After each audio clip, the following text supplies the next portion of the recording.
What's up, guys? I had pre-ordered these, or not pre-ordered, but I had called GameStop because I guess they're exclusive to GameStop. But I had called them so that they could save some of these for me, so that they didn't, in case they ran out. But I completely forgot. This was like a while ago when they first came out. It was like a few months ago. I think it was back in late 2014. So naturally, I had to get them all. Hello. Here are the people you could get. Shepherd, Rex, Tally, female Shepherd, Garrus, elusive man, Ashley, and Liara. So I decided to open these while I did one of them videos that I haven't done in a while called MD 12 Days, whatever the hell I had named it. I have my questions from the previous video, so here we go. What do you think of Telltale making a Minecraft game? I was at the doctor's office in the waiting room and I read this and I was like, on my phone, I was like, did you guys read this? I was like, this is not real. Is this real life? Okay, hold up.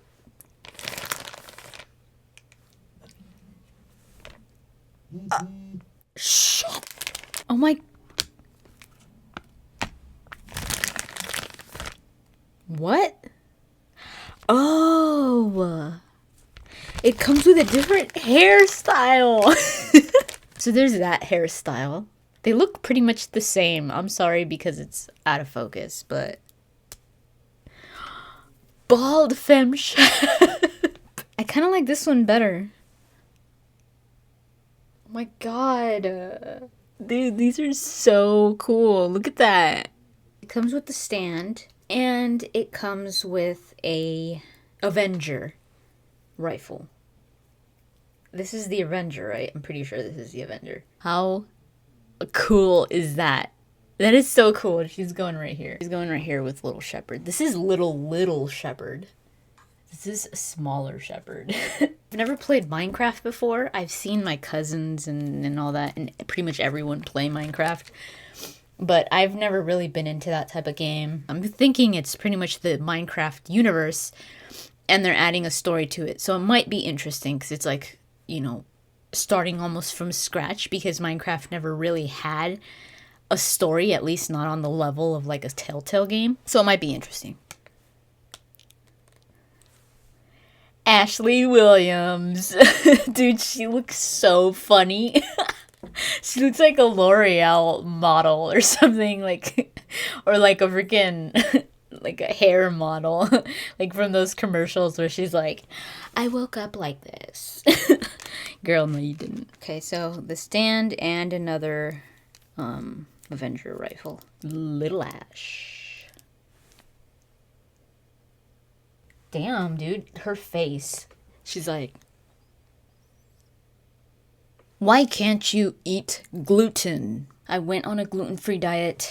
I think it's been maybe like 2 years now. I've been on a complete gluten-free diet. I haven't been like diagnosed with celiac disease or anything like that, where you're pretty much allergic to gluten, where you can't have it. If you have it, you probably end up in the hospital, and it could be even lethal for you. Gluten, your body, it's hard for it to absorb nutrients from it. So in general, even if you're not allergic to it or anything like that, a gluten-free diet is so much more healthier anyways. Now, I have a suppressed immune system, so I get sick easily and stuff like that. So I need all the nutrients that I could get. Before I started the diet, I would get these fatigue spells, like really bad, where all of a sudden I was like gonna pass out. Like, it was just so bad, and I always had to carry like candy with me or something. The doctor even thought that I was probably hypoglycemic, where it's kind of like the opposite of diabetes, where instead of your blood sugar going up, it goes down. We went to my mom's rheumatologist, and he was like, you might be, he was telling my mom, he was like, you might be you might have celiac disease. So he did the test on her because sometimes celiac disease or sensitivity to gluten could manifest some diseases that you don't have. It just like you get symptoms similar to diseases, and sometimes people are misdiagnosed and they never get better because it's like you're being treated for something that you don't have, and it's what you're eating that is pretty much destroying your body. So my mom's blood test, and it is genetic. My mom's blood test came out, it's 2 blood tests. One of them came out positive and the other one came out negative. So the doctor was like, you probably would benefit from going on a gluten-free diet. So I was like, you know what, I'll just go on the gluten-free diet as well because, you know, we eat the same food, and I don't want, it was going to be really hard for her to change that diet. So I was like, I'll do it with her, you know, so she doesn't, so it's easier for her. It does take a few weeks to notice the difference. I started to notice that I wasn't getting those faint spells, and I was like, I got so used to it that I was like, I'm not going to get off it because I feel better. Once you get on it for a while and you stick to it, you get used to it, and you also start finding things that are really good where you're like, man, this is a really good substitute, or this is a really good, it's just about trial and error, because there are some really bad gluten-free things out there that you're like, oh my god, dude, never again.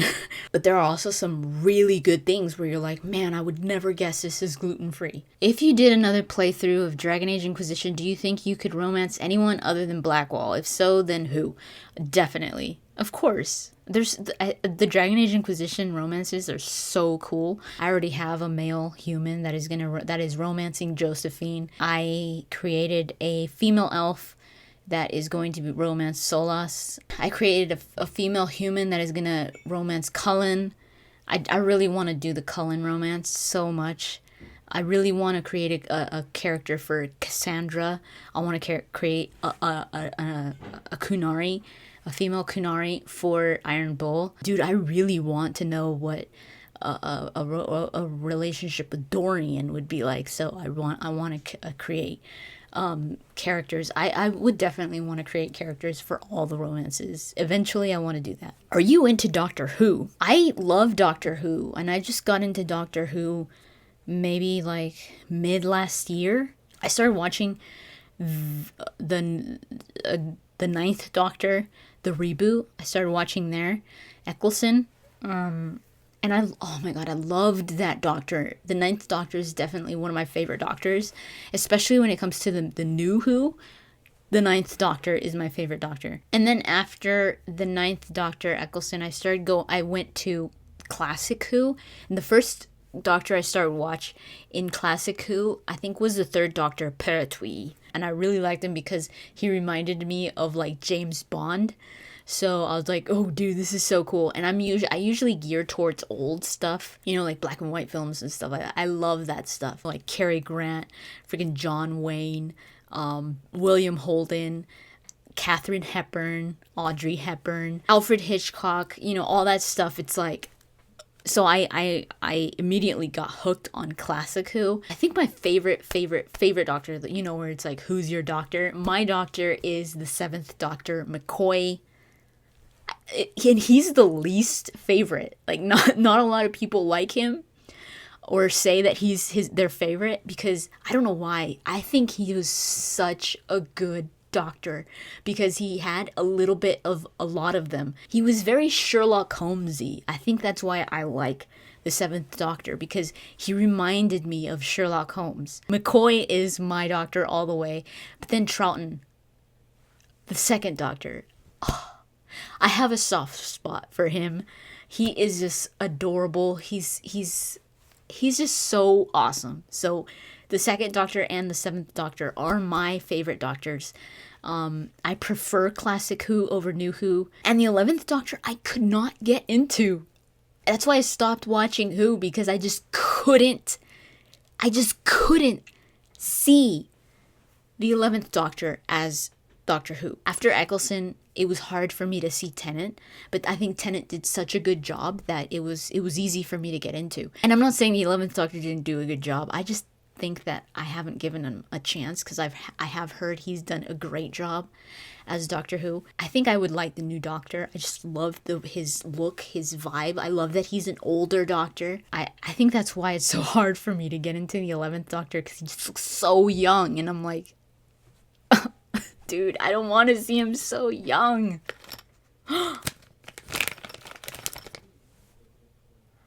Male Shepherd! Yay! I hope I get Garrus. Okay, I've got the 2 shepherds. Shepherd? I know you like Superman, so what are your thoughts on Batman vs. Superman Dawn of Justice? That title is the stupidest title I've ever heard of, by the way. Oh no! My first repeat. Oh, it's okay. He could be Clone Shepherd. Dude, if the other one is another shepherd, I'm gonna cry. Clone Shepherd. It just doesn't sit well with me, that movie. The words that come to my mind when I think of that movie is just over-saturation, like overdone. It's just, and why? If you was a gay man, who would you be with? Zevran, Fenris, or Dorian? Really? Do you really have to ask? Do you seriously have to ask? Dorian, obviously, hello. Last one.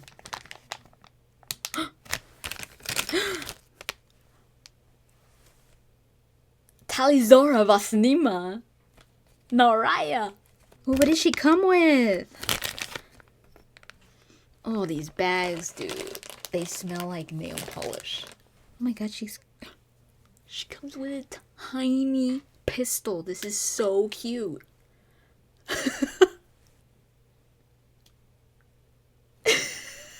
This is what the Quarians should have looked like. This is exactly what Quarians should have looked like. This looks like a Superman villain. Oh my god, dude. I'm just gonna have her like this. I'm not even gonna put the helmet on. She's definitely my favorite one.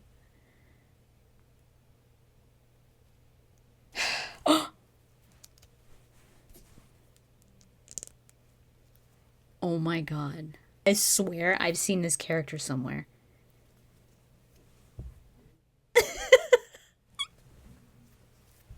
I'm gonna give this shepherd some hair. I just killed Shepherd. What gave you the idea to start doing your banter videos? Was it inspired by anything in particular? Actually, what started the banter videos was a Board of Awesomeness challenge. That was when I started to do the whole lip syncing thing.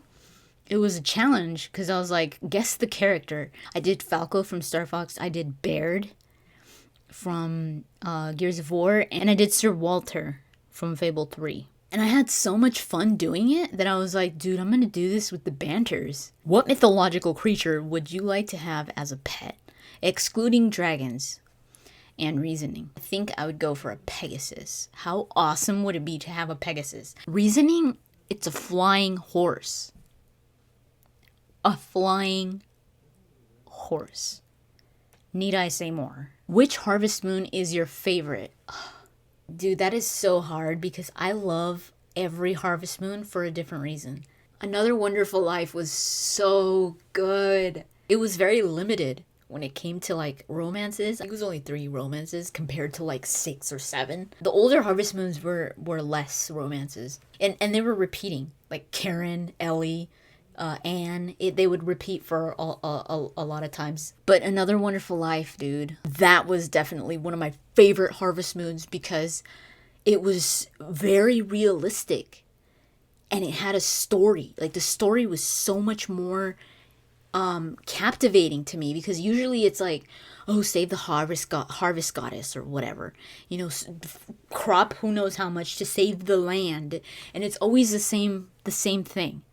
But in Another Wonderful Life, it was like, it was a different type of story. It was more about you. It was more about your family.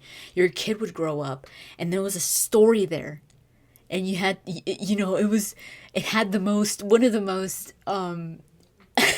like bogus scenes ever where your character slaps your kid because he's bad mouthing you. Like he's a teenager and he's bad mouthing you, and you're all and people were like, "Oh my god, child abuse on Harvest Moon," and I was like, "That was epic."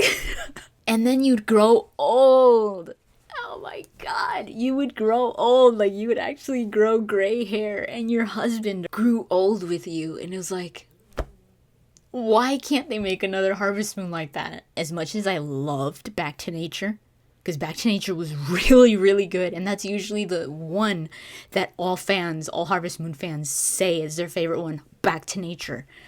But damn, I loved Another Wonderful Life. Dude, those games were so good. Hold on just a second. Yep. I found this the other day and I was like... So that's pretty much it. Still have more of these to do because this is just the 4th. I'm going to be doing 12. So continue asking questions in the comments down below. I don't know when the next video is going to be, but every now and then I'm going to do these. Hopefully you enjoyed seeing my little Mass Effect miniatures. Thank you so much for watching, and I'll talk to you guys later.